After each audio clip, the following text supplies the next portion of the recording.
Assalamualaikum warahmatullahi wabarakatuh. Waalaikumsalam warahmatullahi wabarakatuh. Bismillah, alhamdulillah, la haula wa la quwata illa billah. Allahumma salli ala sayyidina Muhammad wa ala alihi wa sahbihi kama la nihayata li kamalika wa adada kamalih. Para santri, wali santri, pemirsa juga subscriber yang senantiasa saya doakan mendapatkan anugerah sempurna dan berkah rahmat dari Allah Subhanahu wa taala, diberikan usia yang panjang penuh berkah, rezeki yang luas dan manfaat, keluarga yang sakinah, anak-anak yang soleh dan solehah, zuriyah yang thayyibah, amin Allahumma amin. Para santri, wali santri, pemirsa juga subscriber, saya sekarang tengah ada di ruang pertemuan Rumah Sakit Umum Sidoarjo Barat. Dan rumah sakit ini baru. Saya cukup lama mengikuti dinamika rencana pembangunan rumah sakit ini, tapi alhamdulillah pada tahun ini rumah sakit Sidoarjo Barat ini sudah berdiri dengan sangat megah dengan peralatan yang cukup. Dan sekarang di samping kita ada Dr. Al-Habib Abdillah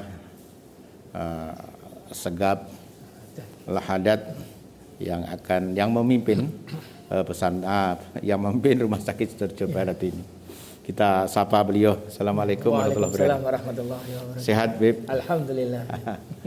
Ada beberapa yang ingin saya tanyakan nanti untuk para santri belajar. Siap. Yang pertama, seperti tadi guyon kita, saya punya orang-orang yang saya muliakan dari kalangan Habib, dan tidak ada satupun di antara para beliau yang dokter. Dan kali ini saya ketemu seorang Habib yang dokter, tentu ini agak aneh. Oleh karena itu saya ingin bertanya, kira-kira mulai kapan cita-cita menjadi seorang dokter, dan siapa yang punya hati besar, hati besar sehingga panjenengan menjadi seorang dokter ini. Silakan. Bismillahirrahmanirrahim. Assalamualaikum warahmatullahi wabarakatuh. Waalaikumsalam warahmatullahi wabarakatuh. Jadi pertanyaannya ini, siapa yang mendorong saya jadi dokter, terutama ibu, anak punya Umi sama anak punya Walid. Gitu ya. Jadi dulu Abah ini dari keluarga orang tidak mampu. Dulu kepingin kuliah kedokteran, tetapi yang membiayai dulu hanya mampu di fakultas ekonomi atau hukum. Kalau kedokteran tidak mampu. Sehingga alhamdulillah anaknya ini didorong 1000%, bukan 100%. Dukungan dari anak punya Umi dan anak punya Walid, termasuk doa-doa mereka yang menjadikan saya alhamdulillah menjadi seorang dokter. Karena doa-doa beliau, dan alhamdulillah saya dulu masuk di Universitas Airlangga, notabene dulu masih subsidi dari pemerintah, sehingga alhamdulillah saya sekarang bisa kerja di Rumah Sakit Umum Daerah Pemerintah juga. Mudah-mudahan amal bakti ini bisa nyambung dan memperbaiki kesehatan, terutama di wilayah ini. Kebetulan kami ditempatkan di wilayah Sidoarjo Barat, terutama di masyarakat di wilayah Sidoarjo Barat. Berapa saudara, Habib? Saya tunggal. Satu. Kenapa Ibu kok punya impian putra satu-satunya untuk menjadi seorang dokter? Tinggal di mana tadi dulu? Di Kiai Mansur, Ampel. Di Ampel. Jalan Kiai Mansur nomor 211. Subhanallah. Kira-kira apa alasan Ibu kenapa? Kok tidak jadi pedagang di Ampel? Mungkin melihat dokter ini kan profesi yang mulia, mungkin seperti itu. Terus dulu ada kakak ibu itu meninggal sampai sakit karena meninggal karena sakit, kena TBC. Beliau zaman dulu pengobatan TB itu kan agak sulit. Nggak seperti sekarang, pengobatan sudah lebih gampang. Tinggal kepatuhan penderitanya aja mau minum obat atau tidak. Mungkin seperti itu mungkin yang memicu ibu menjadikan saya sebagai dokter. Yang kedua, karena pemirsa kita sebagian besar itu adalah orang tua, guru. Saya ingin bertanya, masa kecil panjenengan pola asuh Walid dan Umi panjenengan, mereka kan punya kenangan yang indah tentang bagaimana pola asuh orang tua terhadap panjenengan itu. Jadi dulu kami dididik ya alhamdulillah disiplin. Pagi harus bangun, harus sekolah, pulang dan mentok kalau dulu jam 9 kan kami di keluarga besar ikut sama jid kakek. Jadi jam 9 selesai harus istirahat. Karena kita harus dipaksa bangun sholat subuh berjamaah. Itu penting sekali. Jadi disiplin mereka itu yang membuat kami cucu-cucunya ini, anak-anaknya ini jadi alhamdulillah semua jadi. Para santri, wali santri, pemirsa juga subscriber, ada yang kita garis bawahi.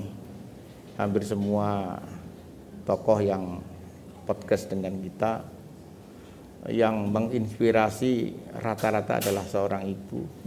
Yang kedua, selalu ditanamkan karakter-karakter, terutama karakter disiplin termasuk Habib ini sehingga menjadi seorang dokter, dan ini perlu kita contoh, kita teladani. Kemudian selesai dari Erlangga tahun berapa, Beb? Saya lulus tahun 2000, lalu kepinginnya dulu sih kepingin sekolah lagi.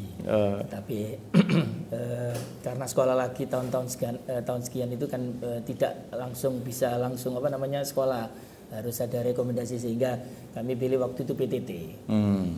Selesai dari PTT di kebetulan PTT-nya di Sidoarjo, ditempatkan di Puskesmas Taman.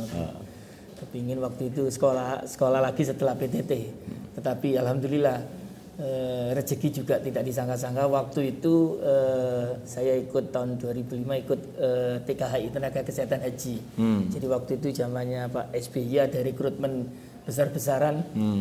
Semua yang PTT termasuk honorer itu direkrut jadi tenaga pegawai negeri sipil. ASN. Ya, ASN. Sehingga untuk izin sekolah lagi itu agak lebih susah sedikit. Harus mengabdi dulu berapa tahun baru menjadikan sekolah spesialis. Tetapi tahun 2012 langsung diambil jadi kepala puskesmas di Puskesmas Gedangan, sehingga kami tidak sampai sekolah spesialis, hanya sekolah S2 saja.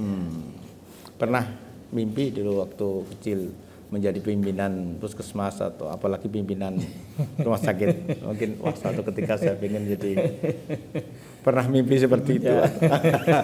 Ngalir saja. Iya, ngalir saja.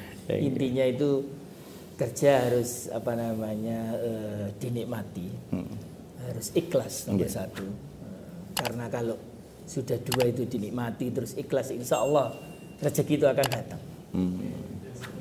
Jadi tidak usah dikejar-kejar, sudah insya Allah datangnya, insya Allah kita tidak terduga-duga. Sama kalau misalnya kita mengobati pasien, sering-sering ditanya paling tidak pekerjaannya apa Bapak. Nah kalau pekerjaannya misalnya tukang parkir atau tukang becak, ya jangan dikasih obat mahal-mahal, karena nanti tidak sempat terbeli. Emang nanti kalau tidak sempat terbeli. Memang kita sebagai dokter itu 50% pengobatan, 50% yaitu tadi Kiai bilang harus sugesti. Memberikan sugesti, kepercayaan pada pasien, supaya pasien ini benar-benar percaya sama kita, dan insya Allah 99% insya Allah sembuh. Dan Bib, tahun ini kan panjenengan mimpin Rumah Sakit Sidoarjo Barat. Kecuali sudah ada tupoksinya, tentu panjenengan punya impian kira-kira akan dibawa kemana ya, Rumah Sakit Sidoarjo Barat ini. Jadi kami alhamdulillah rumah sakit ini kan mempunyai rencana sampai dengan 5 tahun ke depan. Atas anjuran dari Pak Bupati. Jadi rumah sakit ini karena memang wilayah barat ini sering terjadi kecelakaan lalu lintas, terus daerah-daerah industri, sehingga kami berharap rumah sakit ini punya branding untuk kebetulan kami di sini spesialis ortopedinya ada 3 dan kebetulan juga ada 2 laki-laki 1 perempuan. Maka kepingin kita menjadikan rumah sakit umum daerah Sidoarjo Barat ini brandingnya untuk spesialis ortopedinya harus lebih maju daripada rumah sakit yang ada sekarang. Dan alhamdulillah kami mempunyai 3 kamar operasi, mudah-mudahan segera terrealisasi untuk spesialis ortopedinya, terutama peralatan-peralatan dan penunjang lainnya. Para santri, wali santri, pemirsa juga subscriber, podcast kita memang hanya beberapa menit. Kalau kita kulik lebih panjang, mungkin bisa berjam-jam. Karena beliau seperti sebuah buku yang baru mukadimahnya hari ini kita baca. Nanti pada kesempatan yang lain akan kita coba baca halaman-halaman berikutnya yang pasti sangat menarik. Seperti ketika kita podcast dengan Pak Bupati, kita podcast dengan Pak Bupati sebelum menjadi Bupati, kemudian 1-2 bulan setelah menjadi Bupati, kemudian yang ketiga 1 tahun 1 bulan setelah menjadi Bupati, menjadi bacaan yang sangat menarik. Terima kasih Beb, terdengar doa. Moga-moga sukses di dalam kepemimpinan panjenengan.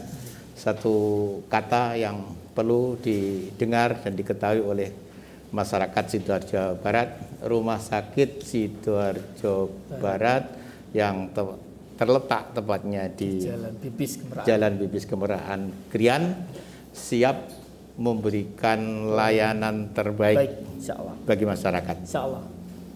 Terima kasih atas perhatiannya. Terima kasih Bib.